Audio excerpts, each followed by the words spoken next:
Assalamualaikum warahmatullahi wabarakatuh. Perkenalkan, saya Petra Nugraha dengan NIM 2301050004 dari rombel A dari angkatan 23. Di sini saya izin menjawab beberapa pertanyaan yang telah dipaparkan dalam satu file untuk memenuhi ujian tengah semester dalam mata kuliah bimbingan dan konseling. Oke, soal yang pertama itu Anda sudah mempelajari materi-materi terkait bimbingan dan konseling.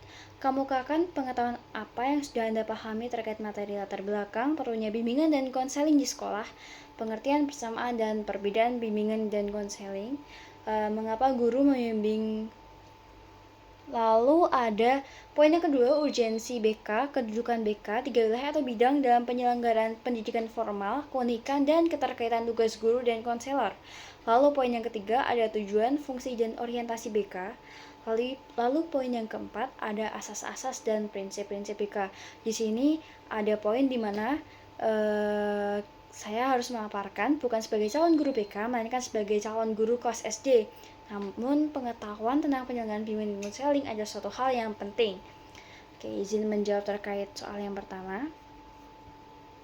Jadi setelah belajar banyak mengenai BK, saya berpendapat bahwa BK itu dilatar belakangi oleh beberapa faktor. Faktor yang pertama terkait perkembangan peserta didik. Di masa sekolah adalah periode yang sangat dinamis bagi perkembangan individu, baik secara fisik, kognitif, maupun sosial emosionalnya. Tantangan dan perubahan yang terjadi membutuhkan dukungan ekstra untuk membantu siswa mengatasi berbagai masalah yang mereka hadapi. Lalu, faktor yang kedua itu dikarenakan permasalahan yang dihadapi siswa itu semakin kompleks, mulai dari masalah belajar, hubungan interpersonal, hingga masalah pribadi yang lebih dalam. Dan faktor yang ketiga yaitu karena sekolah tidak hanya sebagai tempat belajar yang akademik, tetapi juga sebagai lingkungan yang mendukung pertumbuhan holistik peserta didik. Maka BK di sini hadir sebagai upaya untuk memenuhi kebutuhan tersebut. Lalu tadi kan sudah ada 3 faktor yang melatar belakangnya mengapa BK itu perlu. Sekarang kita beralih ke BK itu apa sih? Oke, lanjut aja. BK itu kan ada 2 kata ya, bimbingan dan konseling. Nah, bimbingan itu ialah proses dalam membantu individu untuk memahami dirinya sendiri dan lingkungannya serta mengambil keputusan yang tepat dalam menghadapi berbagai situasi. Sedangkan konseling atau kata yang kedua ialah proses pemberian bantuan secara profesional kepada individu yang mengalami kesulitan dalam menyesuaikan diri atau menghadapi masalah pribadi. Next, kira-kira bimbingan dan konseling itu ada perbedaan atau persamaan nggak ya? Tentu aja semuanya itu ada perbedaan dan persamaan. Dimulai dari persamaan dulu. Jadi persamaan dari bimbingan dan konseling itu yang pertama, sama-sama berfokus pada pertumbuhan dan perkembangan individu. Lalu poin yang kedua, sama-sama menggunakan pendekatan yang bersifat personal dan konfidensial. Lalu perbedaannya. Nah, perbedaannya itu ada 3 poin. Di sini yang pertama, bimbingan itu lebih bersifat preventif. Jadi konseling itu lebih bersifat kuratif. Kalau konseling biasanya poin yang kedua, konseling itu biasanya dilakukan secara lebih intensif dan mendalam dibandingkan dengan bimbingan. Lalu poin yang ketiga, konselor itu memiliki keahlian khusus. Jadi konselor itu memiliki keahlian yang khusus dalam psikologi dan psikologi pendidikan. Lalu mengapa guru di mana notabene tidak memiliki keahlian atau soft skill khusus dalam psikologi itu harus membimbing? Ya, lalu mengapa guru membimbing? Itu karena guru juga memiliki peran penting dalam memberikan bimbingan kepada siswa. Karena pertama, sebagai sosok terdekat di sekolah itu pasti ada kasus di mana guru biasanya seringkali menjadi sosok yang paling dekat dengan siswa di lingkungan sekolah, jadi wajah temannya atau bahkan orang tuanya. Lalu poin yang kedua, guru memiliki pemahaman yang mendalam tentang perkembangan dan karakteristik siswa. Karena apa? Karena guru menghadapi siswa tersebut selama 1 tahun yang tentunya dalam 2 semester dalam proses pembelajaran. Lalu yang ketiga, bimbingan dari guru dapat menciptakan suasana belajar yang lebih nyaman dan mendukung.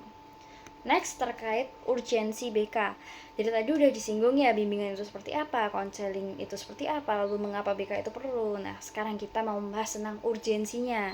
Urgensi BK itu yang pertama dengan adanya BK ini diharapkan Yang pertama, dapat membantu siswa mencapai potensi optimalnya. Lalu yang kedua, mencegah terjadinya masalah yang lebih serius. Yang ketiga, meningkatkan kualitas hidup siswa. Dan yang keempat, menciptakan lingkungan sekolah yang positif dan lebih kondusif. Lalu posisi atau kedudukan dari BK sendiri itu apa? Kok harus banget sih diketahui? Hal itu karena BK merupakan bagian integral dari sistem pendidikan. Lalu yang kedua, BK sendiri memiliki peran yang setara dengan bidang studi yang lain. Lalu BK itu juga punya wilayahnya sendiri, ada 3 wilayah BK, antara lain yang pertama dalam pengembangan pribadi, yang kedua pengembangan sosial, yang ketiga pengembangan karir.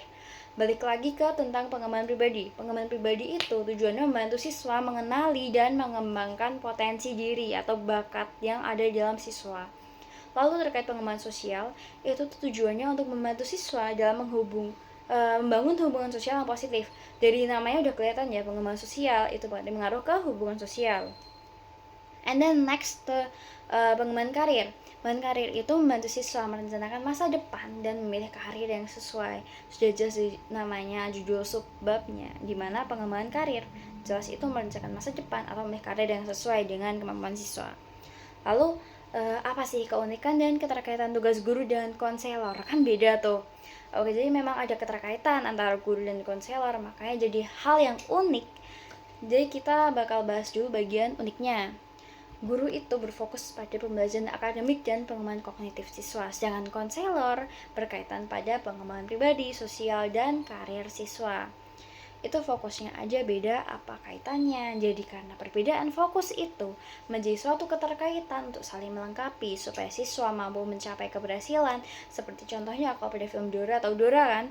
Nah, kalau Dora sendiri dengan mapnya bagaimana bisa enggak. Nah, maka dari itu Dora itu butuh monyetnya, namanya siapalah itu, untuk mengetahui ada sweeper, si pencuri. Terlepas dari itu, balik lagi ke poin utama, maka dari itu keterkaitan guru dan konselor untuk saling melengkapi untuk membantu siswa mencapai keberhasilan dan bekerja sama dalam menciptakan lingkungan belajar yang lebih kondusif. And then next to tujuan, fungsi, dan orientasi BK. Tujuan dari BK sendiri apa aja sih? Di sini merangkum ada 3 poin, di mana yang pertama itu membantu siswa mencapai kesejahteraan pribadi, sosial, dan akademik. Lalu poin yang kedua, tujuannya membantu siswa mengembangkan potensi diri secara optimal. Lalu poin tujuan yang ketiga adalah membantu siswa mengatasi masalah yang dihadapi. Next ke fungsi BK. Fungsi BK itu saya merumuskan 3 juga, ada preventif, developmental, remedial. Preventif atau pencegahan, kedua developmental atau pengembangan, yang ketiga ada remedial atau penyelesaian masalah. Next, langsung ke orientasi BK. Orientasi BK saya juga membuat meringkasnya menjadi 3 poin. Yang pertama, berpusat pada siswa, holistik, berorientasi pada masa depan. Next, ke poin asas dan prinsip BK. Asas BK ada 2, kemanusiaan dan kerahasiaan. Kemanusiaan, setiap individu memiliki nilai dan martabat yang sama. Sedangkan di asas kerahasiaan, informasi yang diperoleh dari siswa harus dijaga kerahasiaannya. Next ke prinsip BK. Prinsip BK itu ada 3. Yang pertama ada kesukarelaan, yang kedua penerimaan, yang ketiga client centris. Nah, yang pertama kesukarelaan. Semua layanan BK diberikan atas dasar kesukarelaan siswa, bukan atas paksaan. Next ke penerimaan. Penerimaan menerima siswa apa adanya tanpa menghakimi. Next yang ketiga itu client centris. Jadi client centris ini tujuannya memprioritaskan kebutuhan dan kepentingan siswa. Lalu soal kedua yang diberikan oleh Bu Sami itu terkait guru yang berkualitas sangat dibutuhkan dalam penyelenggaraan dan keberhasilan pendidikan. Bimbingan dan konseling merupakan bagian dari penyelenggaraan pendidikan secara keseluruhan. Jelaskan secara lengkap bagaimana profil guru yang berkualitas. Jadi, izin menjawab Bu, menurut saya seorang guru berkualitas harus memiliki pemahaman yang mendalam tentang teori kompetensi pedagogik.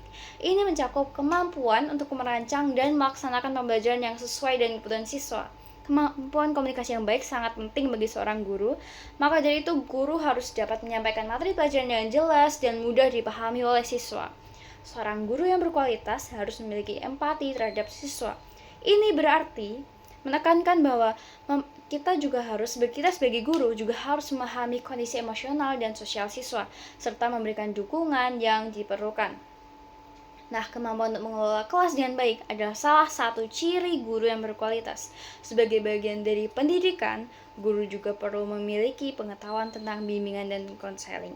Mereka setidaknya harus mampu membantu siswa dalam mengatasi masalah pribadi, sosial, dan akademik. Sudah disinggung di awal bahwa masalah pribadi, sosial, dan akademik pada siswa juga harus mampu ditanggapi dan mampu diselesaikan. Guru harus memiliki solusi terhadap 3 bidang hal tersebut itu. Lalu, Anda diharapkan menjadi guru SD yang berkualitas. Kaitannya dengan konseling sebagai guru SD, hal-hal apa saja yang akan Anda lakukan agar kegiatan bimbingan dan konseling bisa dilaksanakan? Izin menjawab lagi, sebagai guru SD, saya akan melakukan tindakan berikut. Yang pertama, mendengarkan dengan empati terhadap permasalahan siswa. Lalu yang kedua, membangun hubungan yang positif dengan siswa.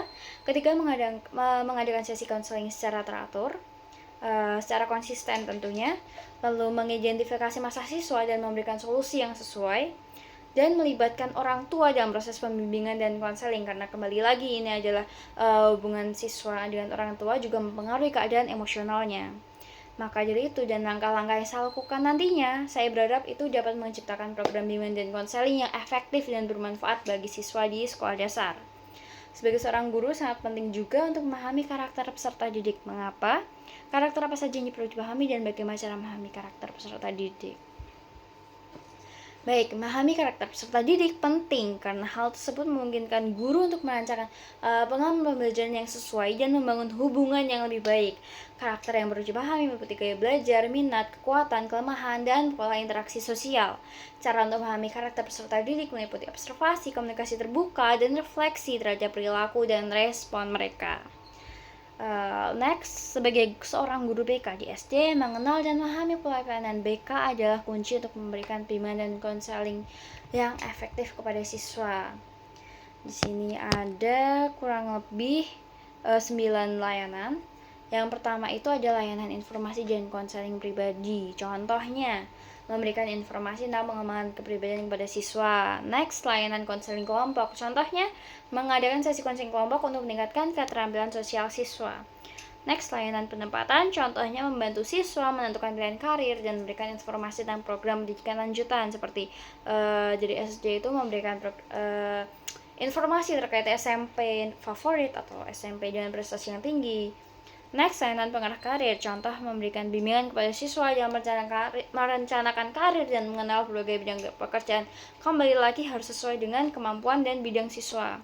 Kita juga harus perhatikan bidang dan kemampuan siswa tersebut di sebelah mana, bagian apa, bidang apa.